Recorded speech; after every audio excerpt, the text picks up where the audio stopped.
Bueno, Erindajan da irabiazi asmorik gabeko kooperatiba elkarte txiki bat. Bergarako 330 familia inguru biltzen ditu eta eskualde mailako 27 bat ekoizle, ez? Aipatzia, hemen ikusten duzuen denda topagunia dela gaur egun Erindajanek kudeatzen da, eta bere jardunan zati handixena. Erindajan topagune eta denda izatetik haratago, badauka bokazio bat dela eskualde eta Bergarako elikadura estrategian eragitea.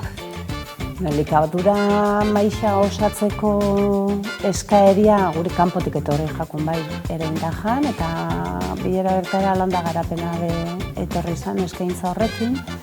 Eta bertan parte hartzeko erabaki hartu gentuan izan elikaduraren bueltan dauzkagun erronkei agente desberdinen mahai horretatik erantzuteko bide hori oso aukera edo erremintza interesgarria ikusi gendualako, bai.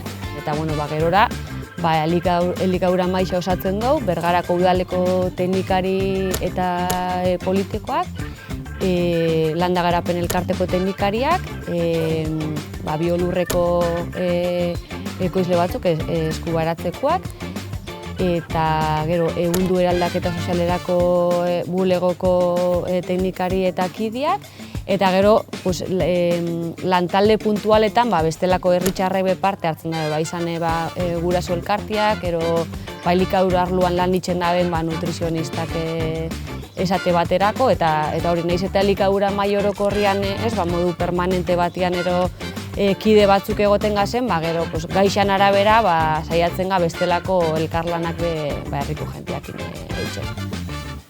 Alde batetik ekoizle horren egoera, errelebo falta badaukagu, beste hanketako bat izango litzake lurrak, hamarkadetan Bergarako lurrik egokixenak edo etxe bizitzak eta industriaguniak sortzeko erabili izan dienak, eta momentu honetan ortogintzarako lur egokirik ez daukagu, gabezi hori badaukagu, eta beste alde batetik kontsumitzaileen ikuspegitu bai.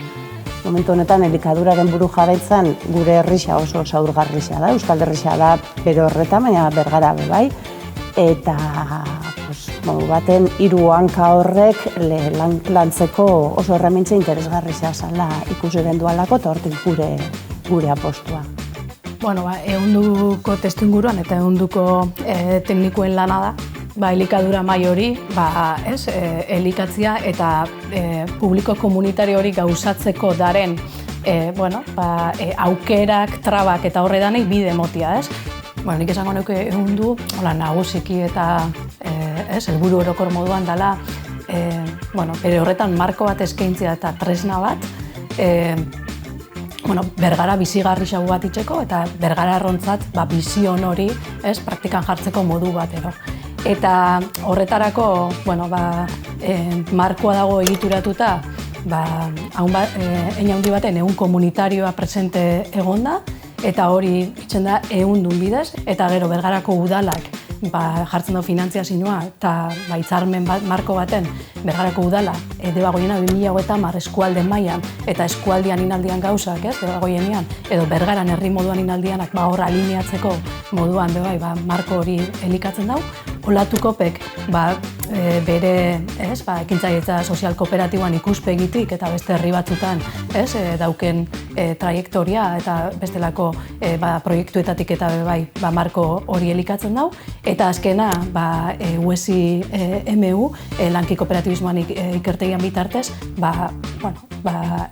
kooperatibismoan jakintza eta ehun komunitario hori presente egoteko eta tresna komunitarioak sortzeko bere jakintza ipintzen dugu. Eta hori da, esan digun, ehundun markoa edo, ez? Bere horretan markoa da, baina eraberian izen nahi dau tresna bat, ez? Tresna bat, nun ari ezberdinak, eta arisak esaten duenean dira gaur egungo erronkak edo, ez? Hinduak eta zela erantzun horrei, lankidetza publiko komunitariotik, hori dana praktikan jarriko da bena, ez? Transizio sozioekologikoa izela aurrein eta zela gaur egungo erronka horrei, herritik erantzun, ez? Elikadura maixan garen bakoitzan posizioa ezberdina da, lanitzeko modua ezberdina da, eta saiatzen ga erritmo horredanak sintonian ipintzen be bai. Herrixan egon aldie bestelako agente batzuk, udala, landa garapena edo beste hainbat eragile, bestelako rekurso batzuk eta bestelako gaitasun batzuk auki aldebenak, bai herritxarren gana aiatzeko, baina baita beste bitarteko batzuk mahai gainean ipintzeko. Nik udalak ikusten ditut, alde batetik die herritxik gertuen daren administrazioak, eta horrek bai emoten dozku beste administrazio batzuk ez dauzken aukerak dauzkagu udaletxetatik herrixetan eragiteko eta eragileekin elkarlanak sustatzeko. Ezagutzen dugulako gure herrixa eta herritxarrepe gertukoen gaitzuelako bai. Bakoitzak beretik aportatzen dago asko, kasu honetan ere Indajanek beretik asko aportatzen dago, baina ekoizliepe asko aportatzen dabe, eta nik uste dut udalape bere hitzeko modutan eta bere baliabidea jartzen ditzunean aportatzen dugula bai. Eta nik uste dut berazgarritasuna hortik datorrela bai, ze begirada asko zabaltzen dago. Kompetentzia dauzka, udal batek elikadura estrategia baten eragiteai begira, hor bide batin biharra dago, edan artean hausnartu biharra dauko, eta bertan parte hartzen dugun eragile bakoitza, kolokabia da, bere funtzioak identifikabia ditu, eta guzti horrek eskatzen dau, zu txikixan egin beharreko lan bat, eta askotan guk, gure hausnarketetatik eta gure gogo hortatik, askotan nahi ditugu gauzak, azkarrez, baina ikusten dugu, beharra baldin badago, ingo dugu ekintza hau, edo ingo dugu antolatuko dugu hau, eta danak ez dau, edo jende guztiak, edo eragile guztiak ez dabe berdin funtzionatzen, Eitzeko modua nik esango neuke ez dala hemen eta oin asmatzen. Osea, bai dala, komunidade batek, herri batek, eskualde batek, edo herrialde batek biharra daukanean asmatu izendan eta historikoki egondan erramintza dela autoeraketatik ero autogestinotik, dauzkoen biharrak abordatzea. Hemen, gaur egun testuinguru honetan ikuspegi honetatik izen alda berritzailea, asko jarduten duelako lankidetza publiko komunitarioaz, teorikoki, diskursiboki, Gipuzkoa mailan, hor dago etorkizuna eraikiz, hor dare hainbat elementu berri, Arantzazu labek asko berbaitzen dau, Telesforo Monzon labek asko berbaitzen dau, eta hortara begira, izen uste dugu ehundukin aldabela ekarpena.